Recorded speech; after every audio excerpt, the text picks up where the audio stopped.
শিলিগুড়ির তাপমাত্রা ছাড়িয়েছে ৩৫ ডিগ্রি। এই অবস্থায় মানুষের পাশাপাশি নাজেহাল বেঙ্গল সাফারির চিড়িয়াখানার পশু পাখিরাও। তাদের কথা ভেবে এবার বিশেষ ব্যবস্থা নিল বেঙ্গল সাফারি কর্তৃপক্ষ। সাফারিতে পশু পাখিরা যাতে গরমে সুরক্ষিত থাকে তা নিশ্চিত করতে সবার খাঁচার মধ্যে একাধিকবার স্নান এবং খাবার জন্য প্রয়োজনীয় জলের যোগানের পাশাপাশি দেওয়া হচ্ছে ওআরএস।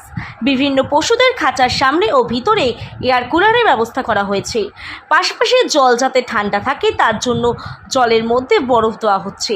মানুষের পাশাপাশি পশু পাখিদের স্বাস্থ্যের উপরও প্রভাব পড়ছে। গরমে বেঙ্গল সাফারির পশু ও পাখিদের যাতে তাদের স্বাস্থ্যের কোনো সমস্যা না হয় সেদিকে ২৪ ঘন্টা নজরদারি চালাচ্ছে পার্ক ও কর্মী চিকিৎসকরা।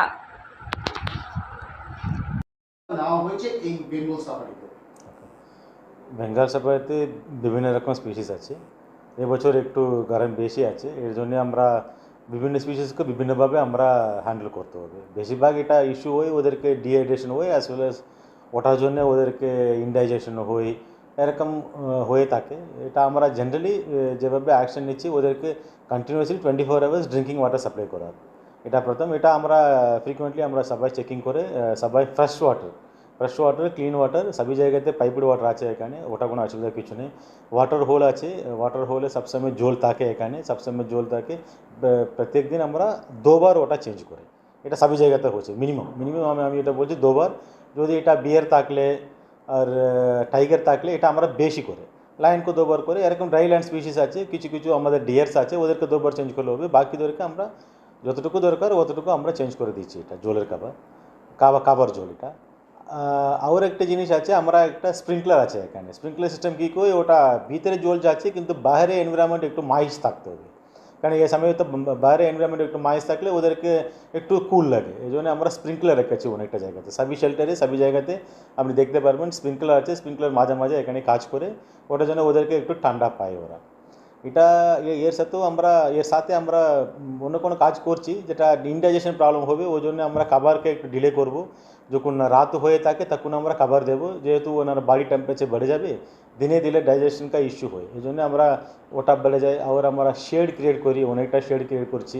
শেড মানে আমরা এখানে তো বেশিরভাগ ন্যাচারাল মেটেরিয়াল ইউজ করতে হবে, ব্যাম্বু তাক্স দিয়ে। সো ওদেরকে প্রত্যেক এনক্লোজারে আমরা শেড ক্রিয়েট করে at least 2/3 of the area is covered by shade, minimum 1/3। পাখিদেরকে আমরা মিনিমাম 1/3 এরিয়া আমরা শেড করে রেখে, যেহেতু ওরা দিনের বেলা গিয়ে ও শেডে থাকতে পারবে ওরা। এর বাইরে আমরা এখন অবধি আমরা শুরু করিনি, আমরা একটু টেম্পারেচার বেড়ে গেলে আমরা একটু শুরু করব।